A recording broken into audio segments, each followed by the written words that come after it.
As of the end of 2025, I have ridden 1,476 different roller coasters across the globe. In 2025 specifically, I rode 108 new roller coasters.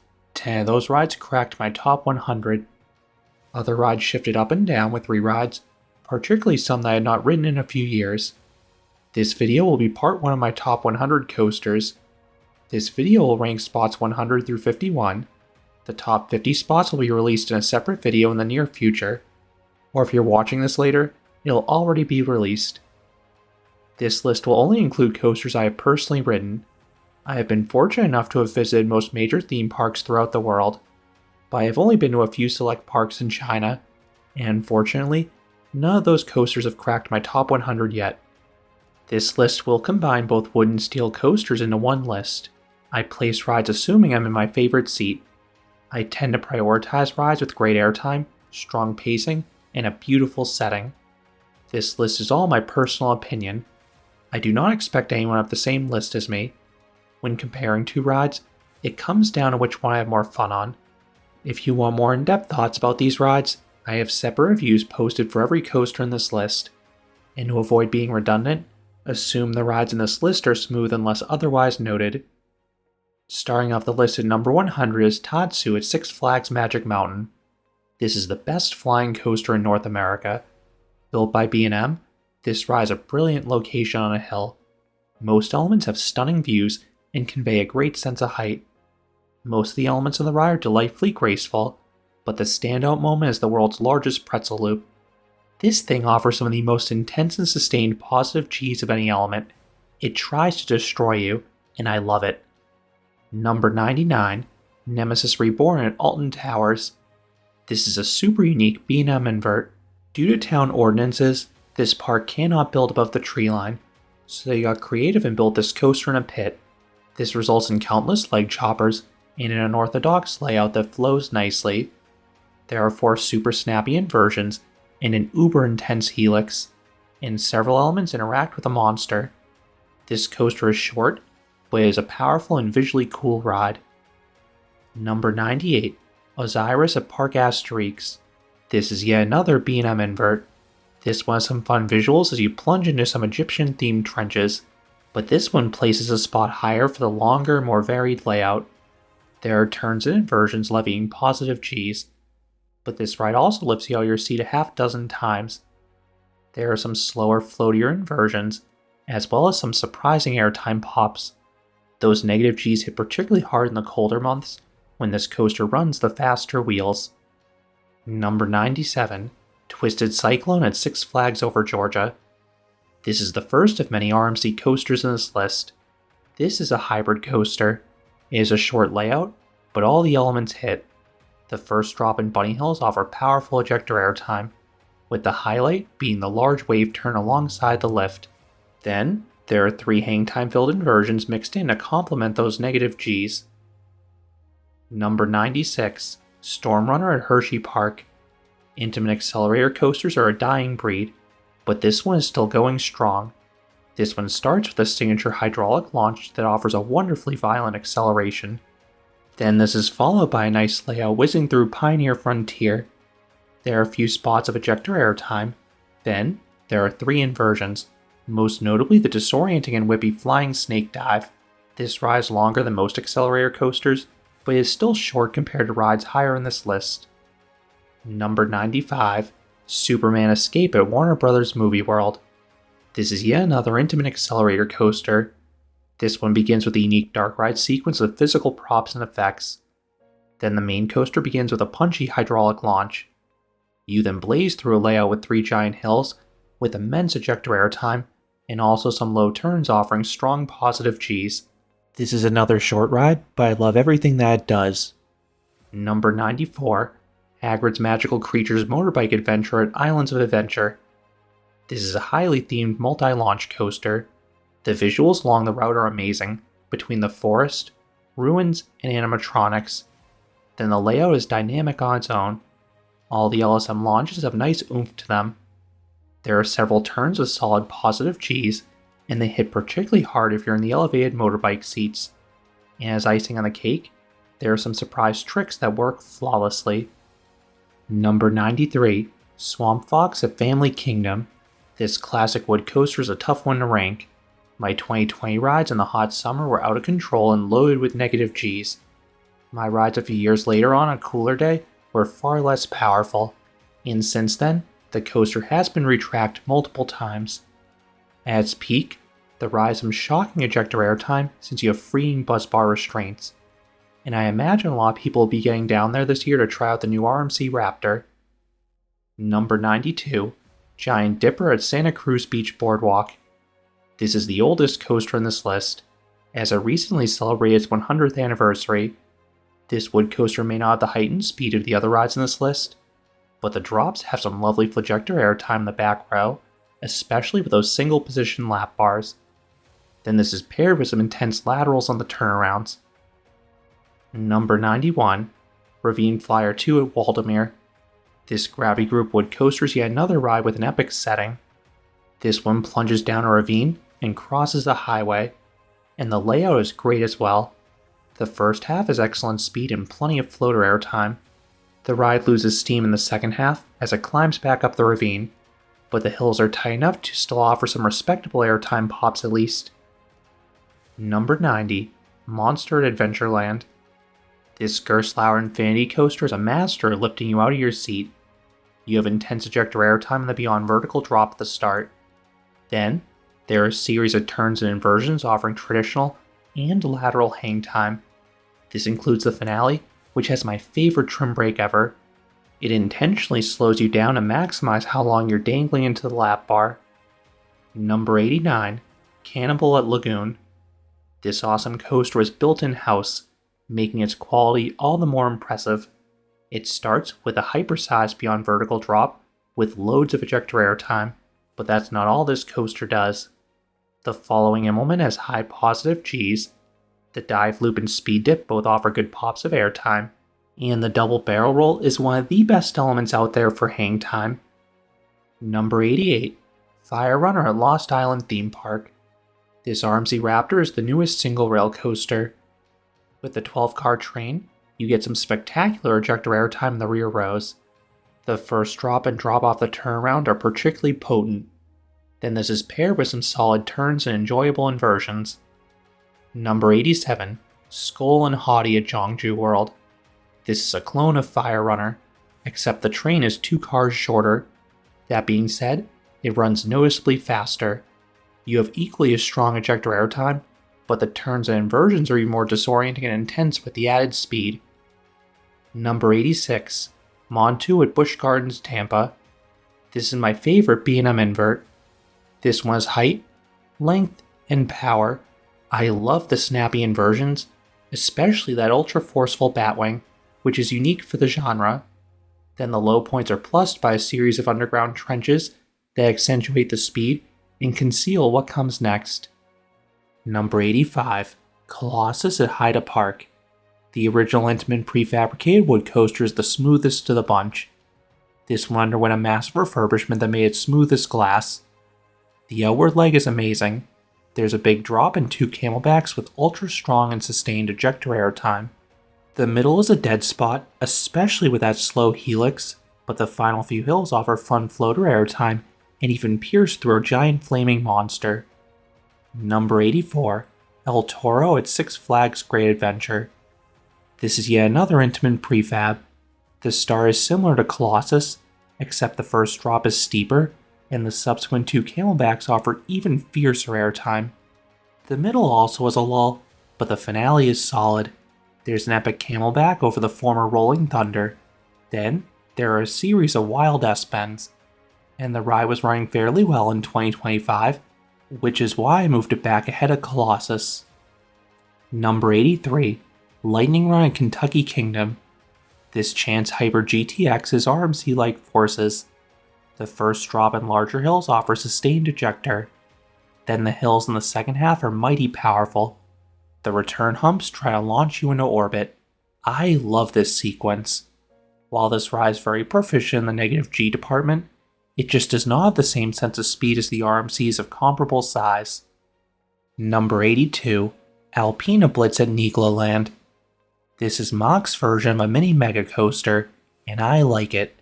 The first drop is good ejector air time, and the following low turn is a hard gray out for me. The next two hills are large with some floater before going all in on ejector air time. The smaller hills offer powerful pops of air time, especially if you experience this on a warm summer day. Number 81, Junker at Powerland. This Gerstlauer Infinity Coaster feels similar to Monster in many ways. There are several elements that chuck you from your seat. Monster is better in the hang time department, but Junker does better with laterals and negative Gs. And this coaster starts with an extremely powerful LSM launch, which has one heck of a kick to it. Number 80, Wicked Cyclone at Six Flags New England. This RMC hybrid coaster packs a lot of elements into a small footprint. The layout is loaded with good ejector air time, particularly in the first two-thirds. Then the three inversions offer glorious hang time and head choppers. The ride can often fizzle out during the final lap, but you still are lifted from your seat at least, just not with the same power as the earlier elements. Number 79, Railblazer at California's Great America. This is another RMC Raptor. It runs similarly fast to Skull and Hottie, but this is an earlier variant on the layout. The original Raptors had a dive loop that began the twist later, so it offered a wild ejector pop before experiencing the laterals. This makes the pacing in the first half flawless, which is why it is several spots higher. I love how you have no chance to catch your breath. Number 78, Wonder Woman Golden Lasso Coaster at Six Flags Fiesta, Texas. This is a mirrored clone of Railblazer. This one recently underwent a refurbishment, so is running a bit smoother. And the straps and the restraints were switched to the newer style that is more forgiving during negative Gs, hence why it is one spot higher. Number 77, Candymonium in Hershey Park. This is the first of a handful of B&M hypers in this list. The first half has great floater air time, then the second half has some fun visuals wrapping around the front plaza. And compared to the other B&M hypers, this one has excellent pacing. You glide over the hills more quickly, and the mid-course brake run does not occur until moments before the final brake run, so you go through the layout full tilt. Number 76, Mako at SeaWorld Orlando. This is another B&M hyper. The first half is some of the world's best floater air time. I particularly love the giant camelback that offers at least 5 straight seconds of negative Gs. The second half dials back the air time, but the final few turns over the midway and water are visually cool and offer some laterals. Number 75, Mahuka at Walibi Rhone Alps. This intimate hot racer transcends its stats. Despite having the max heightened speed of a family coaster, this rides phenomenal pacing. The elements come in rapid fire succession, there are some nice head choppers, and they have good force. And the mix of hills and inversions all throw you from your seat. Then the two tire-propelled launches have sneaky force to them as well. Number 74, Redfire Via Sea. This intimate blitz coaster feels like a greatest hits compilation for the manufacturer. The LSM launch has good power. The top hat and camelback have loads of ejector air time like their hypers. The S-Hills offer negative Gs and lateral snaps like a Maverick or Pantherian. Then the two barrel rolls feel like an earlier version of the one in Velocicoaster with the sudden air time. The finale is very weak, but everything up to that point is great. Number 73, iSpeed at Mirabilandia. This is an exact clone of Redfire, but iSpeed runs faster. You fly over the top hat with more speed, and the trim on the camelback does not hit as hard, so the already potent forces are only amplified. This one does have over-the-shoulder restraints unlike Redfire, so you need to lean into the directional changes to avoid hitting your head or neck. Number 72, Time Traveler at Silver Dollar City. This is the prototype Mach Extreme Spinner. I love this model. This spin, while at a controlled rate, allows you to uniquely take several elements sideways or backwards. This makes the inversions disorienting, especially when paired with the hang time. Then the ejector air time is awesome, particularly in the vertical drop out of the station. I love the terrain use, but the final few elements are weak as you need to work your way back up the hill. Number 71, Goliath at La Ronde. This B&M Hyper is one of the best rides out there for floater air time. The ride just spams one camelback after another, and I love it. And you also get stunning views looking across the river at Montreal. It just does not have the intensity of the coasters higher in this list, but it's pure fun. Number 70, Tonnerre des Eaux at Parc Astérix. This CCI wood coaster has been overhauled by Gravity Group. They reprofiled the layout to improve the pacing and airtime. Most hills abruptly pop you from your seat. This was particularly epic in the short time period when it offered a backward seat. The ride is jittery, but I think the cushioning on the Timberliners keep the experience tolerable for me. Number 69, Leviathan at SeaWorld. This is a full Gravity Group wood coaster. It is a convoluted layout with rapid turns and hills. This is spectacular in the backwards row because you have no clue what happens next. All the airtime is floater, but it works with the chaotic layout. I have not ridden this ride since 2023, but I have unfortunately heard it has gotten rougher since then. Number 68, Joker at Six Flags Discovery Kingdom. This RMC hybrid stands out from the others for its inversions. The Zero-G stall in particular has beautifully sustained inverted airtime and head choppers. Then also has plenty of airtime as well.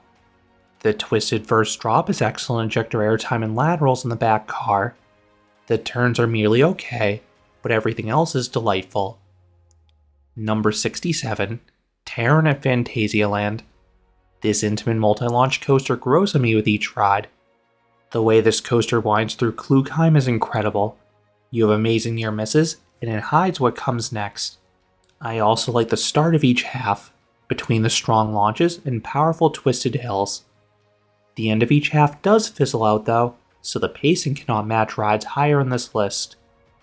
Number 66, Alpine Fury at Canada's Wonderland. This is an intense premier multi-launch coaster. The second launch is one of the best LSM launches out there between its strength and indoor setting. Then the layout has 9 crazy inversions. They offer a mix of positive Gs, negative Gs, hang time, and laterals, oftentimes together, and there are some smaller hills with straightforward airtime as well. I just wish the trains were roomier. Rows 3, 6, and 9 are particularly cramped, and seating is usually assigned. Number 65, Leviathan at Canada's Wonderland. The first B&M Gigacoaster amplifies the forces from the company's hypers. The first drop is world-class with the immense and sustained floater airtime. Then, you get similarly memorable negative Gs on the first speed hill and camelbacks. The return run has some dud elements, but the standout moments make this ride for me.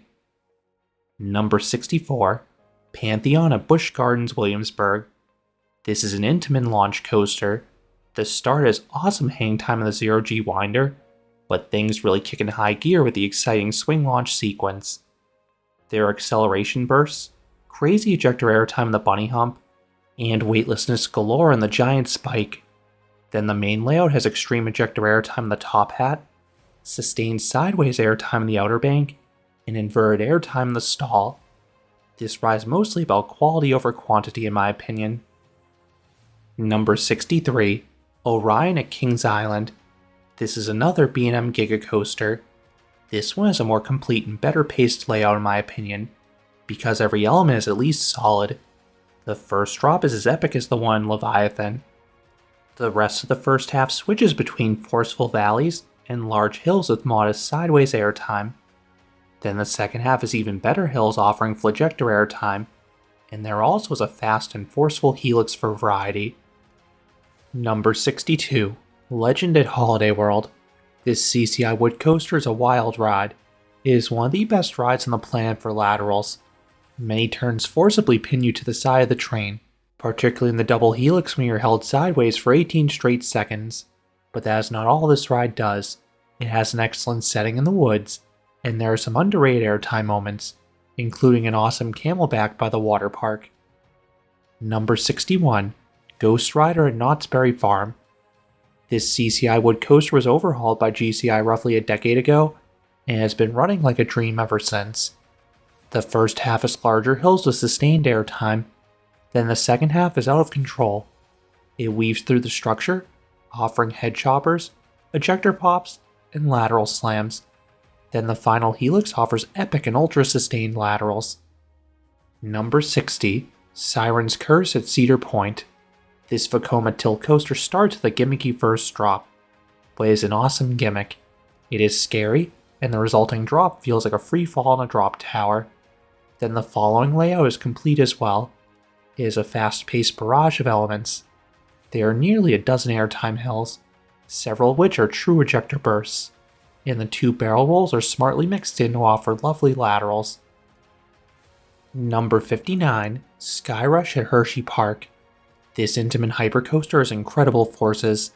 The first drop is unhinged with the 2 distinct ejector pops. Then the other camelbacks also offer violent negative Gs. Then the pullouts offer immense positive Gs. And the turns often induce sharp laterals. It is not as long as the other hypers though. Now, with the old seats and restraints, this was a top 25 ride for me. The new setup is more comfortable, but you're more firmly held in place, so it does not have the same tenacity to it.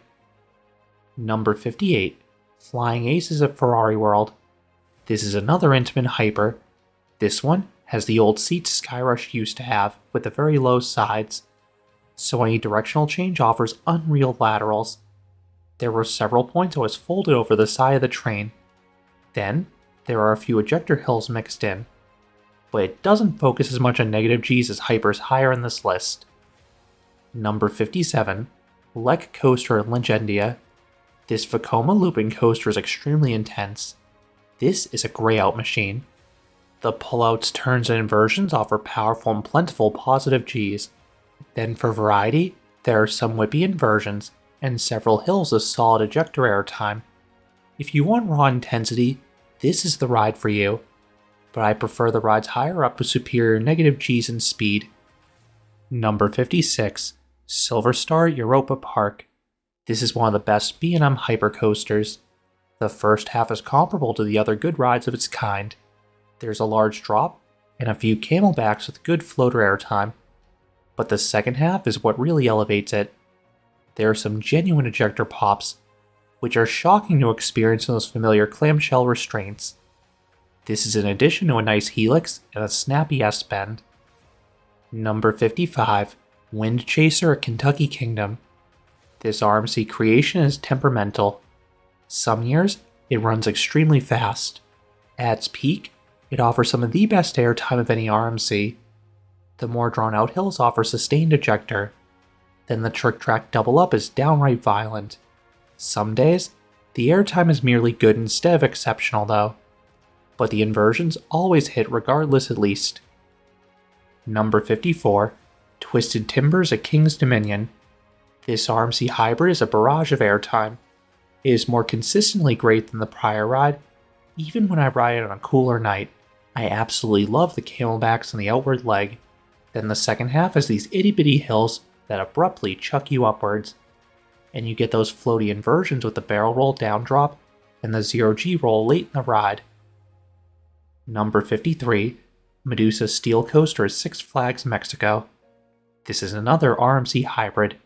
It cannot match the airtime of the prior 2 rides, but it still does well in that department. This one stands out for its more interesting setting, a higher sense of speed, and more varied elements.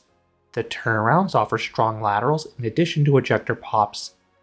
Then the 3 inversions all offer exceptional hang time. Number 52, Millennium Force at Cedar Point. This Intamin gigacoaster is all about speed. You haul through Millennium Island. This is particularly amazing in front, as the wind is pelting off your body. The individual elements are not as impressive as rides higher in this list, but I do love the start. There's a massively floaty first drop, and grey-out inducing overbank. I always lose my vision there. Number 51, Maverick at Cedar Point. The prototype Intamin Blitz coaster dabbles in a bit of everything. There is some excellent ejector airtime, most notably in the beyond vertical drop.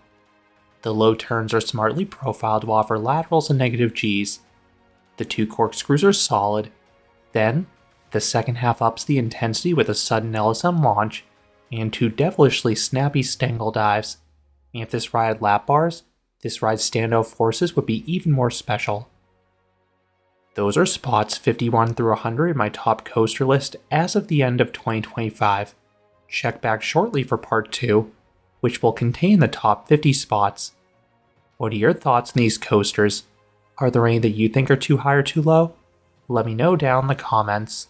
If you enjoyed this countdown, I would appreciate it if you gave this video a like, and you consider subscribing, because there'll be a lot more roller coaster and amusement park videos here at Canopy Coaster.